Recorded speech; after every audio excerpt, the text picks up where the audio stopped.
Bismillahirrahmanirrahim. Şüphesiz Ramazan ayı biz müminler için, biz Müslümanlar için büyük bir fırsat ve büyük bir nimettir. Onun için her Müslüman bu fırsatı iyi değerlendirmeli ve bu nimetten faydalanmalıdır. Ramazan Kur'an ayıdır. Bir hadis-i şerifte Allah Resulü Aleyhisselatü Vesselam her şeyin bir baharı vardır. Kur'an'ın baharı Ramazan'dır diye buyurur.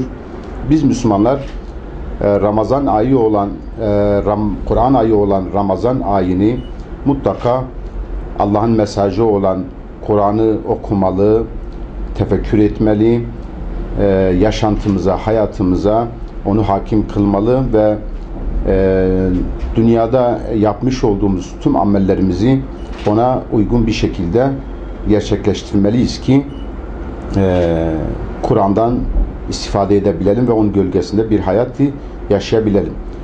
Biz Müslümanlar mutlaka bu mübarek ayda kendilerimizi arındırmalıyız, nefislerimizi terbiye etmeliyiz. Tabiri caizse zincirlere vurulmuş olan şeytanlara karşı Ramazan'dan sonraki dönemde de ayakta kalabilmek için, mücadelede muzaffer olabilmek için bu ayda gereken donanım ve teçhizatı almalıyız ki düşmanımıza karşı gerçekten mücadele edebilelim. Çünkü bir Müslüman oruçla nefsine boyun eğdirir ve bu şekilde takva ve ihlas derecesine yükselir. Ramazan ayı ibadet ayıdır. Oruç tutmakla beraber bir Müslüman Ramazan'da çok namaz kılmalı. Özellikle gençlerimizin bu konuda daha duyarlı olması gerekir. Ramazan ayı teravih ayıdır. Onun için yine teravihlerle camilerimizi şenlendirmeliyiz.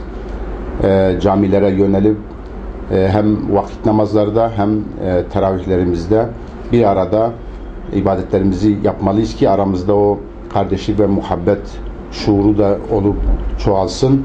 Ramazan ayı istiğfar ayıdır, tövbe ayıdır. Onun için biz Müslümanlar yapmış olduğumuz hata ve günahlardan dolayı istiğfarda bulunmalıyız. Rabbimizden af dilemeliyiz. Tövbe edip Allah'a yönelmeliyiz. Allah-u Teala Ramazan ayını tüm müminler için hayırlı kılsın. İslam ümmetinin hem dünyada hem ahirette kurtuluşuna vesile kılsın ve hasreten Mısır'da müminleri muzaffer eylesin ve darbecileri de zelil etsin. Bismillahirrahmanirrahim. Bildiğimiz gibi mübarek 3 ayların Recep ve Şaban ayını artık sonuna doğru geldik. Peygamber Efendimizin tabiriyle mübarek Ramazan ayının gölgesi artık üzerimizdedir elhamdülillah. Her şeyden önce bizi bu günlere kavuşturan, bu mübarek günleri bize nasip eden Allah'a sonsuz hamdü senalar olsun. Ramazan ayı gerçekten mübarek bir ay. Tabi onun bu mübarek oluşu ve kutsiyetini her şeyden önce Kur'an-ı Kerim ifade ediyor. Kur'an-ı Kerim'in ayetleriyle bu sabittir. O mübarek ayın içerisinde yapılan iyilikler diğer aylarda yapılan farzlar kadar değerlidir.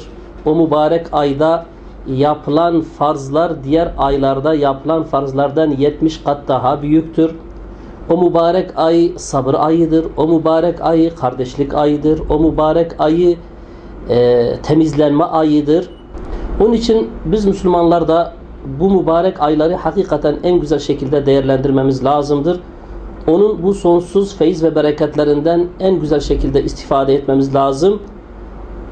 Çünkü bu bir fırsattır. Hakikaten bu fırsatı kaçırmamak lazım. Zira bu fırsatı eğer elimizden kaçırırsak bir dahaki seneye kadar böyle bir fırsata sahip olup olmayacağımız da malum değildir. O nedenle mümkün mertebe şimdiden bir programımızı yapıp bu feyiz ve bereket dolu ayı nasıl değerlendirebilirim? Bu ayda ne yapabilirim? Bu ayın sevabından nasıl daha çok kazançlı çıkabilirimin hesabını yapmamız lazımdır. Böyle yaparsak hakikaten bu mübarek ayın feyiz ve bereketlerinden en güzel şekilde istifade etmiş oluruz.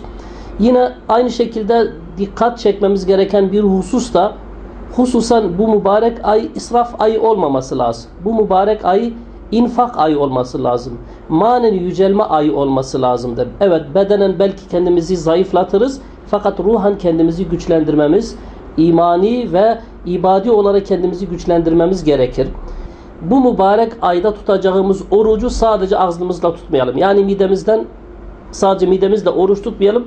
Orucumuza zarar verecek olan bütün yanlışlardan kendimizi koruyarak, muhafaza ederek sağlıklı bir oruç tutalım ki bu orucumuzla kendimizi kurtaralım. Yüce Allah'ın azabından Allah-u Teala hepinizden razı olsun inşallah.